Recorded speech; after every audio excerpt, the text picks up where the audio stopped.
చౌడేశ్వరీదేవి జ్యోతిష్యాలయం ప్రముఖ జ్యోతిష్యులు కాళికాదేవి ఉపాసకులు జ్యోతిష్య పండిత్ ఎంకే శాస్త్రి గారు మీ హస్తరేఖలు ముఖ లక్షణము ఫోటో జాతకం చూసి మీ జీవిత సంపూర్ణ భవిష్యత్తు తెలుపగలరు. మీకు ఎటువంటి సమస్యలు ఉన్నా చౌడేశ్వరీదేవి పూజలు చేసి పరిహారం చేయగలరు. స్త్రీ పురుష వశీకరణం 100% గ్యారంటీ. సెల్ 9481312761. నమస్తే ఫ్రెండ్స్, వెల్కమ్ టు సిఆర్ ముచ్చట్లు. ఫ్రెండ్స్, హీరోయిన్ సమంత జీవితం తెరిచిన పుస్తకం. ఆమె సినీ జీవితం నుండి వ్యక్తిగత జీవితాల వరకు అన్నీ అందరికీ తెలుసు. నాగ చైతన్యం నుండి విడాకులు తీసుకోవడం తెలుగు చిత్ర పరిశ్రమకి మరియు ఆమె అభిమానులకి పెద్ద షాకింగ్ విషయమే. అలా వీరిద్దరూ ప్రేమించి పెళ్లి చేసుకోవడంతో మళ్ళీ వీరిద్దరూ తిరిగి ఒకటవుతారని కొంతమంది అనుకున్నారు. అయితే ఆ ఆశల్ని అడియాశలు చేస్తూ నాగ చైతన్య శోభితా ధూళిపాల మెడలో 3 ముళ్ళు వేయడంతో వీరి రిలేషన్ కి పూర్తిగా ఫుల్ స్టాప్ పడింది. ఇక ఇదిలా ఉంటే మరోవైపు డైరెక్టర్ రాజ్ నిడుమూరితో సమంత రిలేషన్ లో ఉందనే వార్తలు హల్చల్ అవుతున్న సమయంలో సమంత తన మాజీ అత్త అమలాతో కలిసి ఒక వేదికపై కనిపించడం చర్చనీయాంశంగా మారింది. ఇక విడాకుల తర్వాత సమంత అక్కినేని ఫ్యామిలీలోని ఏ ఒక్కరిని కూడా నేరుగా వెళ్లి కలిసింది లేదు. కానీ తాజాగా సమంత అక్కినేని అమలతో కలిసి జీ తెలుగు అవార్డ్ ఫంక్షన్ కి హాజరు కాగా సమంత సినిమా ఇండస్ట్రీలో 15 ఏళ్లని పూర్తి చేసుకున్నందుకు గాను జీ తెలుగు వారు తనకి అవార్డునిస్తే అక్కినేని అమలకి 37 ఏళ్లకి పైగా జంతు సంరక్షణ చేపట్టినందుకు గాను వారు తనకి అవార్డునిచ్చి సత్కరించారు. ఇక ఈ సందర్భంగా సమంత మాట్లాడుతూ తెలుగు చిత్ర పరిశ్రమ తనకి కర్మభూమి లాంటిదని, తనకి తొలి ప్రాధాన్యత తెలుగు ప్రేక్షకులేనని చెప్పడంతో అందుకు అమల నవ్వుతూ చప్పట్లు కొట్టి తన మాజీ కోడల్ని అభినందించడంతో ఈ న్యూస్ ఇప్పుడు అన్ని చోట్ల హల్చల్ అవుతుంది. నిజంగానే అమల సమంత కలిసిపోయారా? అమలకి ఉన్న హెల్త్ ఇష్యూస్ ఏంటి? నాగార్జునకి అమల రెండో భార్యగా ఎందుకు వెళ్లాల్సి వచ్చింది? క్లాసికల్ డాన్సర్ నుండి స్టార్ హీరోయిన్ గా ఎలా ఎదిగింది? నటుడు రఘువరన్ కి అమలకి మధ్య అసలు ఏం జరిగింది అనే నమ్మలేని నిజాల్ని ఈ వీడియోలో చెప్పడానికి నేను ప్రయత్నిస్తాను.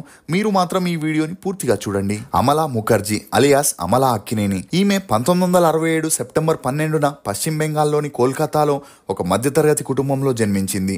తండ్రి డి ముఖర్జీ, తల్లి నెహ్క్యూమ్. ఈమెకి తపోన్ అనే అన్న, రంజన అనే అక్క కూడా ఉన్నారు. అమలా తండ్రి కోల్కతాలో పుట్టి పెరగగా తన చదువుల తర్వాత అక్కడే నేవీలో ఆర్కిటెక్ట్ డిపార్ట్మెంట్లో పనిలో చేరాడు.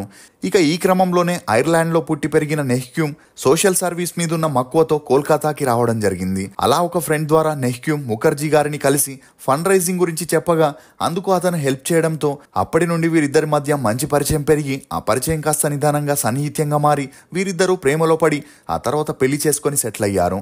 ఇక వీరి అన్యోన్య సంసారానికి గుర్తుగా 3 పిల్లలు జన్మించగా అందులో 3వ సంతానమే అమల. ఇక ముఖర్జీ గారు నేవీలో ఉండడంతో అతనికి తరచూ ట్రాన్స్ఫర్స్ అవుతూ ఉండేవి. అలా ఫ్యామిలీ మొత్తం కోల్కతా నుండి వైజాగ్కి వెళ్లి కొన్నాళ్ళు అక్కడే ఉండగా ఆ తర్వాత చెన్నైకి ట్రాన్స్ఫర్ అయ్యారు.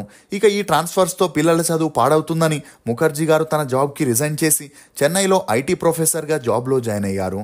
ఇదిలా ఉంటే అమల తన స్కూలింగ్ ని చెన్నైలోని ప్రైవేట్ స్కూల్లో చదివింది. చదువుల్లో అంతంత మాత్రమే ఉన్న అమలకి క్లాసికల్ డాన్సర్ అవ్వాలనే ఇంట్రెస్ట్ చాలా ఉండేది. దీంతో ఈమె ఇష్ట ప్రకారమే తనకి 8 ఏళ్లు ఉన్నప్పుడు క్లాసికల్ డాన్స్ లో చేర్పించగా అక్కడే 5 ఏళ్లు ట్రైనింగ్ తీసుకున్నాక ప్రొఫెషనల్ గా నేర్చుకోవాలని కళాక్షేత్రంలో జాయిన్ అయి రుక్మిణి గారి సపోర్ట్ తో అమల స్టేజ్ ప్రోగ్రామ్స్ చేస్తుండేది. ఇక ఈ క్రమంలోనే తన టాలెంట్ ని, అందాన్ని చూసి చాలా మంది పొగుడుతూ సినిమాల్లో ట్రై చేస్తే మంచి హీరోయిన్ అవుతావు అని చెప్పిన అమలకి మాత్రం సినిమాల్లోకి ఎలా వెళ్లాలో తెలియక 5 సంవత్సరాలు క్లాసికల్ డాన్స్ పర్ఫార్మెన్స్లు ఇస్తూ మంచి గుర్తింపును పొందింది.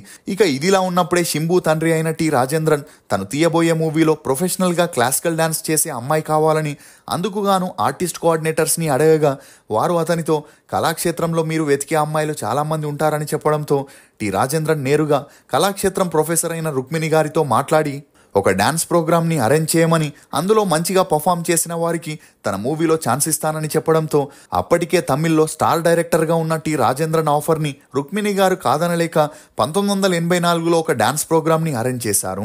అలా ఆ ప్రోగ్రాంలో 30 మందికి పైగా అమ్మాయిలు డాన్స్ చేయగా రాజేంద్రన్కి అమల లుక్స్ మరియు ఎక్స్ప్రెషన్స్ బాగా నచ్చడంతో 18 ఏళ్లున్న అమలాని మైథిలి ఎన్ కాదలి అనే మూవీకి హీరోయిన్గా సెలెక్ట్ చేయగా ఇదే విషయం అమల తన తల్లిదండ్రులకి చెబుతూ వారిని ఒప్పించి ఆ మూవీ షూటింగ్లో పాల్గొనడం జరిగింది.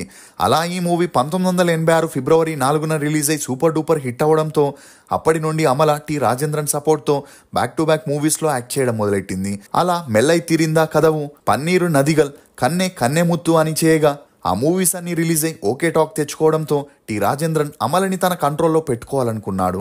కానీ రోజు రోజుకి అతని టార్చర్ ఎక్కువ అవడంతో అమల తనకి నచ్చినట్లు బ్రతకాలని, రాజేంద్రన్ సపోర్ట్ లేకుండా ఎదగాలని అతని సర్కిల్ నుండి బయటికి వచ్చేసింది. ఇక ఈ క్రమంలోనే కూట్ పూకల్ అనే మూవీలో రఘువరన్ హీరోగా, అమల హీరోయిన్గా చేయగా ఆ మూవీ షూటింగ్ జరిగేటప్పుడు రఘువరన్తో అమలకి మంచి పరిచయం పెరిగి ఆ పరిచయం కాస్త నిదానంగా సన్నిహిత్యంగా మారింది. ఇక అలా వీరిద్దరూ నటించిన ఆ మూవీ రిలీజ్ అయ్యి అంతలా ఆడకపోయినా మళ్ళీ వీరిద్దరూ కలిసి కవిడై పద నేరమిల్లై, కలియుగం అనే మూవీస్ ని బ్యాక్ టు బ్యాక్ చేయడంతో రఘువరన్ అమలని పెళ్లి చేసుకోవాలనుకున్నాడు. కానీ అప్పటికే హీరోగా ఫ్లాప్ అయిన రఘువరన్ నెగిటివ్ క్యారెక్టర్స్ చేస్తుండడంతో అతనితో రిలేషన్ని కొనసాగించడం ఇష్టం లేకపోయినా అమలకి ఏం చేయాలో తెలియని పరిస్థితుల్లో పడింది. ఇక ఈ క్రమంలోనే డైరెక్టర్ కోదండరామిరెడ్డి గారు కిరాయి దాదా అనే మూవీని నాగార్జునతో ప్లాన్ చేయగా అందులో ఇద్దరు హీరోయిన్స్ ఉండగా మొదటి హీరోయిన్ గా ఖుష్బుని తీసుకొని సెకండ్ హీరోయిన్ కోసం అమలని అప్రోచ్ అవ్వడం జరిగింది. అలా వచ్చిన అవకాశాన్ని వదులుకోకూడదని అమల ఒప్పుకోవడంతో ఈ మూవీ షూటింగ్ జరిగేటప్పుడే అప్పటికే పెళ్ళై ఒక పిల్లాడున్న నాగార్జునతో అమలకి మంచి పరిచయం పెరిగి ఆ పరిచయం కాస్త నిదానంగా సన్నిహిత్యంగా మారి వీరిద్దరూ సీక్రెట్ గా డేట్ చేయడం మొదలెట్టారు.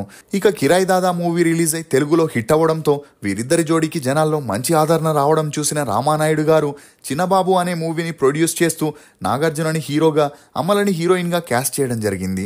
ఇక ఈ మూవీ షూటింగ్ జరిగేటప్పుడే వీరి రహస్య ప్రేమాయణం నాగార్జున భార్య అయిన లక్ష్మి గారికి తెలిసి ఇంట్లో గొడవలు జరగడం మొదలయ్యాయి. ఇక అలా ఎప్పుడైతే రఘువరన్, నాగార్జున, అమల శివ మూవీని చేశారో ఆ సమయంలో నాగార్జున, అమల ఎఫ్ఐఆర్ గురించి తెలిసి రఘువరన్ కి హార్ట్ బ్రేక్ అయింది. దీంతో అప్పటి వరకు ఒక్క చెడు అలవాటు లేని రఘువరన్ 3 ఏళ్లు ప్రేమించిన అమ్మాయి తనని మోసం చేసిందనే బాధని తట్టుకోలేక మద్యానికి, స్మోకింగ్ కి అలవాటు పడ్డాడు. కానీ అమల ఇదంతా పట్టించుకోకుండా నాగార్జునతో క్లోజ్ గా ఉంటూ వచ్చింది. ఇక వీరి విషయం అటు అక్కినేని ఫ్యామిలీలో, ఇటు దగ్గుబాటి ఫ్యామిలీలో తెలిసి నాగార్జునకి, అమలాకి ఎంత నచ్చజెప్పినా వీరిద్దరూ వినకుండా మళ్ళీ ప్రేమ యుద్ధం, నిర్ణయం అని బ్యాక్ టు బ్యాక్ మూవీస్ చేస్తూ ఒకే ఇంట్లో లివింగ్ టుగెదర్ లో ఉంటూ వచ్చారు. ఇక ఈ విషయం లక్ష్మి గారికి తెలిసి నాగార్జునతో ఉండలేక తన కొడుకు నాగ చైతన్యని తీసుకొని పుట్టింటికి వెళ్లిపోయింది. ఇక ఆ మధ్యలో పెద్దలంతా పంచాయతీ పెట్టి లక్ష్మి గారిని, నాగార్జునని కలిపేందుకు ఎంత ట్రై చేసినా నాగార్జున మాత్రం లక్ష్మి గారితో ఉండడానికి సిద్ధంగా లేకపోవడంతో తనకి వేరే దారి లేక లక్ష్మి గారు 1990లో విడాకులు ఇచ్చేసి నాగార్జునతో ఉన్న రిలేషన్ కి ఫుల్ స్టాప్ పెట్టింది. ఇక ఈ విడాకుల తర్వాత నాగార్జున అమలని పెళ్లి చేసుకోవాలని ఏఎన్ఆర్ గారికి చెప్పగా అందుకు అతను వ్యతిరేకించడంతో వారు సహజీవనం చేస్తున్న ఇంట్లోనే కొంతమంది స్నేహితుల సమక్షంలో వీరిద్దరూ పెళ్లి చేసుకుని ఒకటయ్యారు. ఇక ఆ పెళ్లి తర్వాత అమలకి హీరోయిన్ గా ఆఫర్స్ వచ్చిన నాగార్జునకి సినిమా ఇండస్ట్రీ గురించి పూర్తిగా తెలుసు కాబట్టి అమలని 1992 తర్వాత సినిమాల నుండి దూరం చేశారు. ఇక వీరి అన్యోన్య సంసారానికి గుర్తుగా 1994లో అఖిల్ అనే అబ్బాయి జన్మించాడు.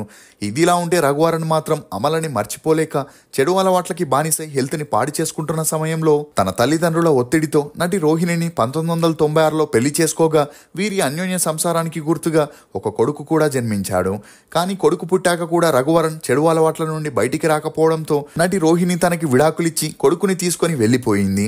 దీంతో మరింత కృంగిపోయిన రఘువరన్ సినీ కెరియర్ లో టాప్ లో ఉన్న పర్సనల్ లైఫ్ లో సంతృప్తి లేక 2008లో ఈ లోకాన్ని వదిలి వెళ్లిపోయాడు. ఇక ఇదిలా ఉంటే అమల 2017 తమిళ్ సీరియల్ ద్వారా తన సెకండ్ ఇన్నింగ్స్ ని స్టార్ట్ చేయగా ఆ తర్వాత హైదరాబాద్లో బ్లూ క్రాస్ ని స్టార్ట్ చేయడం విశేషం. ఇదిలా ఉంటే అమల అఖిల్ పుట్టిన తర్వాత నుండి బంగారు ఆభరణాలు వేసుకోకుండా సింపుల్ గా పబ్లిక్ లో కనిపించడంతో ఈమె సింప్లిసిటీకి చాలా మంది ఆశ్చర్యపోయారు. ఇదే విషయంపై ఈమెని ఒక ఇంటర్వ్యూలో అడగగా అందుకు ఆమె తనకి బంగారం అంటే ప్రాణమని, కానీ తన ఒంటిపైన బంగారం వేసుకుంటే ఇమ్మీడియట్ గా స్కిన్ అంతా రెడ్ గా మారి ఎలర్జీ వల్ల ర్యాషెస్ వస్తాయని, అందువల్లే తనకి బంగారం అంటే ఇష్టమున్నా చాలా సంవత్సరాల నుండి వేసుకోవట్లేదని, ఈ వ్యాధికి తను ట్రీట్మెంట్ తీసుకున్నా ఎటువంటి ప్రయోజనం లేకపోవడంతో ఇప్పుడు బంగారం వేసుకోవడమే వదిలేసినట్లు చెప్పుకొచ్చింది. ఇక ఇదిలా ఉంటే సమంత నాగ చైతన్యం నుండి విడాకులు తీసుకున్నాక అక్కినేని ఫ్యామిలీలో ఎవరిని కలవలేదు గాని ఆ మధ్యలో రానాతో ఒక అవార్డ్ ఫంక్షన్లో మాట్లాడడంతో అప్పట్లో ఆ వీడియోస్ వైరల్గా మారాయి. ఇక తాజాగా జీ తెలుగు ఆర్గనైజ్ చేసిన అవార్డ్ షోకి సమంత, అమల రావడంతో వీరిద్దరూ కలిసిపోయారని అందరూ అనుకున్నారు. నిజానికి వీరిద్దరూ ఒకే ఇండస్ట్రీలో వర్క్ చేయడంతో ఒకరినొకరు అభినందించుకున్నారే తప్ప పర్సనల్ గా ఇద్దరి మధ్య ఎలాంటి బాండింగ్ లేదని చెప్పొచ్చు. ఇదే కోవలో రేపటి రోజున నాగ చైతన్య, సమంత కూడా ఒకే స్టేజ్ పై కనిపించినా ఆశ్చర్యపోవాల్సిన అవసరం లేదు. ఇక సమంతకి నాగ చైతన్యతో పెళ్లైన కొత్తలో అమలతో ఎక్కువగా కనిపించినా ఆ తర్వాత వేరు కాపురం పెట్టాక అమలతో కాస్త విభేదాలు రావడం, అలా అప్పటి నుండి వీరిద్దరూ ఎవరికి వారే యమునా తీరే అన్నట్లు ఉంటూ వస్తున్నారు.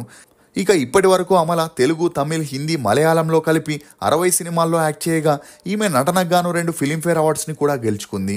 మీకు అమల నటించిన సినిమాల్లో ఫేవరెట్ ఏదనేది కమెంట్ సెక్షన్లో తప్పకుండా తెలియజేయండి. టీ రుచులతో మీరు అలసిపోయి ఉంటారు. అందుకే మీకోసం బేబర్ చాక్లెట్ ని తీసుకొస్తున్నాం. ఇది రుచికి రుచి, ఆరోగ్యానికి ఆరోగ్యం. ఇందులో ఉండే ఫ్లవనాయిడ్లు రక్తనాళాలని వృద్ధి చేసి గుండె ఆరోగ్యాన్ని పెంచుతుంది. చాక్లెట్ టీ తాగడం ద్వారా ఒంట్లో కొవ్వు పెరగడాన్ని నియంత్రిస్తూ మతిమరుపుని కూడా తగ్గిస్తుంది. అమెజాన్, ఫ్లిప్కార్ట్ లో కూడా అవైలబుల్ గా ఉన్నాయి. కానీ మన వెబ్సైట్ లో ఆర్డర్ చేసుకుంటే మంచి ఆఫర్స్ ఉన్నాయి. మేము చేసిన ఈ వీడియో మీకు నచ్చినట్లయితే ఒక లైక్ ద్వారా మీ సపోర్ట్ ని మాకు తెలియజేయండి.